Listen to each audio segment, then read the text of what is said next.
Summer in Iceland. Is there anything better than green landscapes, waterfalls are gushing, sheep are roaming the countryside, whale watching tours are in full swing? What's not to love?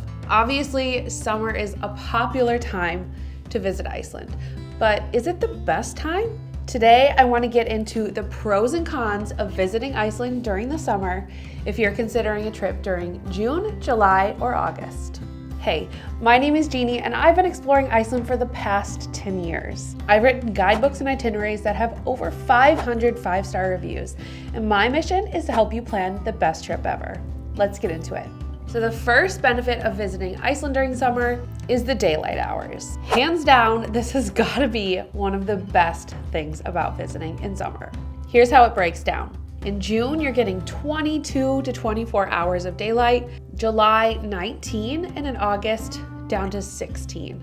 June 21st is the summer solstice, aka the longest day of the year. This is the magical time of the midnight sun where it actually never gets dark in Iceland.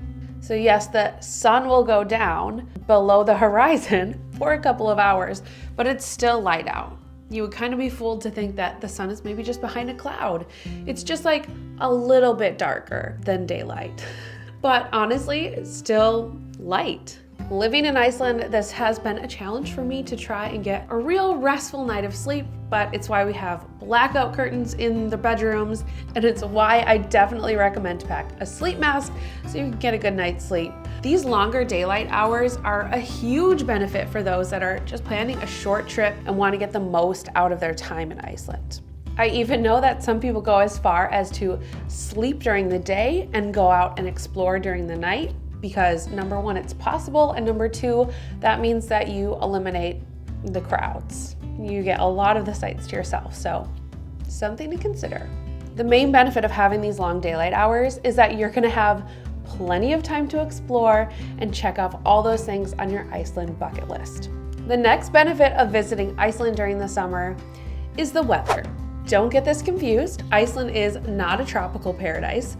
This is not a place where you're gonna be vacationing with shorts and a tank top. I mean, let's be honest, I can count on one hand the amount of times that I've been able to not wear long sleeves. And while I've seen tourists, not locals, wear shorts during the summer, I've personally never done that in Iceland. Just keep that in mind when I'm talking about the nice weather during the summer. Temperatures are going to be from 45 to 65 degrees Fahrenheit or 7 to 18 degrees Celsius. This is probably like winter or at the very best spring in some locations. But again, compared to the rest of the year, this is really nice weather. You can expect a mix of sun, wind, and rain during the summer. You're not gonna see snow unless it's like very, very rare cold day in the highlands. As I'm saying that, in June of 2024, there was a blizzard in North Iceland. You know what? We're just gonna forget about that. In general, the sun will be out more than other times of the year. There's pretty much always going to be wind. You've heard me talk about that many times on this channel. Wind is almost a guarantee in Iceland. And then rain. I mean, it's an island and rain is kind of a part of life. So that's a little bit part of it. But in general, again, you have the highest temperatures of the year and in general, the nicest weather conditions. Just remember that the weather is not the reason you're booking your trip to Iceland. Iceland has a lot more to offer. We kind of just take the weather as it is because of the other amazing things that it has. Another pro of visiting Iceland in the summer is the highlands. Oh my God. You guys know I love the highlands. Love it. So the highlands, located in the interior part of the country, and it requires those F-roads to get to. So that means that you need a four-wheel drive in order to access any location in the highlands. But during the summertime, these F-roads open up so that you have all of these beautiful locations available to you that you do not have at any other time of the year. So if you're craving rugged landscapes, exploration, unlimited hiking, this is the place to be. The other nice thing about the highlands is that you're able to get away from some of those summer crowds that you'll see at a lot of the main tourist destinations, because not a lot of people take the time or have the vehicle to get into the highlands. So this is another reason why I love summer in Iceland, is that we were getting to these beautiful locations and away from the crowds. Before I move on to the next tip, I want to remind you that summer in Iceland can be super unpredictable in terms of weather, and it's still so important to have the right gear packed in your suitcase. If you're ready to pack like a pro, then make sure to click the link in the description box to download my free packing guide, which includes seasonal checklists, weather tips, and even a shopping guide with links that make your trip prep a breeze. Now, let's get back to the tips. So now, what are the downsides of visiting Iceland during the summer? There's definitely a few. And the first one is the sheer number of visitors that want to come to Iceland in the summer. They all want to come and experience all of the things that I just listed before this. The nice weather, the long daylight hours. But with that really comes overcrowding at the main tourist destinations. I mean, some of these places, it's really mind-blowing to me to see how many people they can fit in the parking lot at Skogafoss. Every time we pull up there, I always tell my husband, do you remember when we visited on our honeymoon and there were 6 other people here? That was a long time ago, but still to this day, it's like, how many people can we cram in here? The thing that's becoming increasingly more popular are tour buses. So you're talking about all these people packed on a bus that are stopping at these locations, going on to the next location, and da-da-da. So really during peak visiting hours, which I would say is anywhere between like 10 to 4, when these tour buses are arriving, it can get crazy.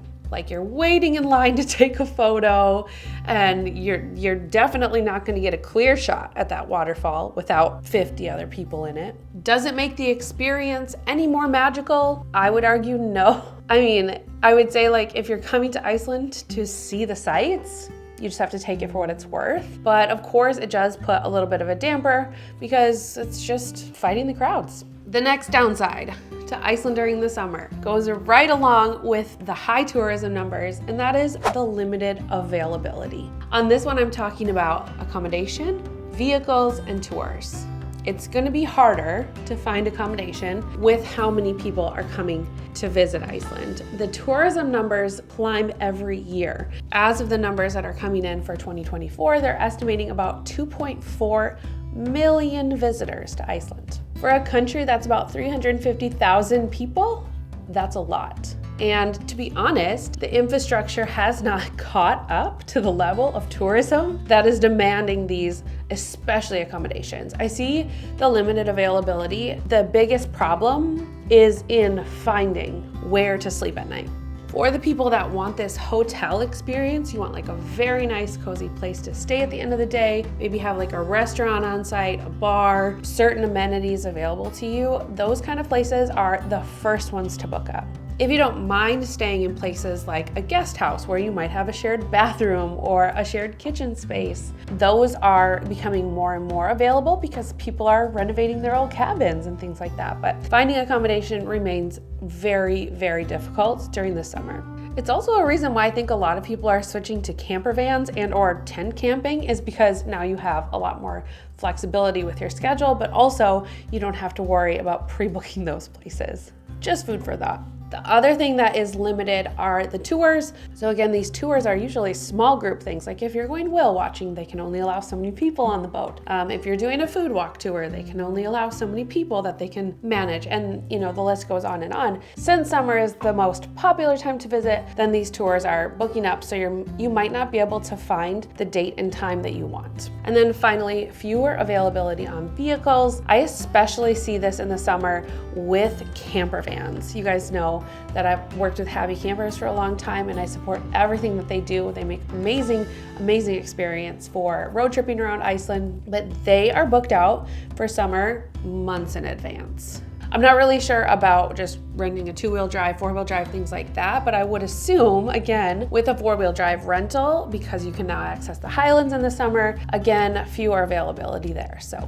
just something to note. And another downside related to that limited availability are higher costs during peak season. I have seen firsthand accommodations especially just jacking up their prices during the summer because they know the demand is high and tourists in some cases have to pay for it. So I've seen places charging $500 a night for a basic room with very few amenities, and that doesn't feel fair.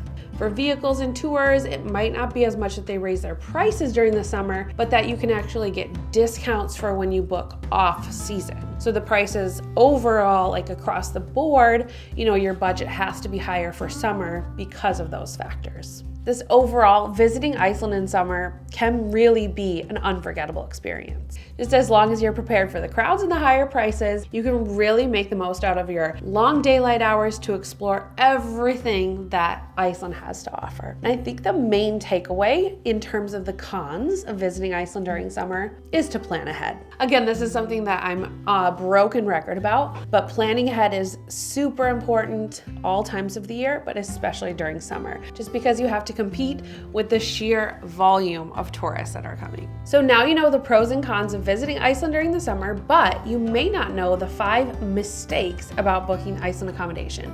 That will cost you time and money. So watch this video next where I tell you all about it. I'll see you in the next video, but until then, happy planning.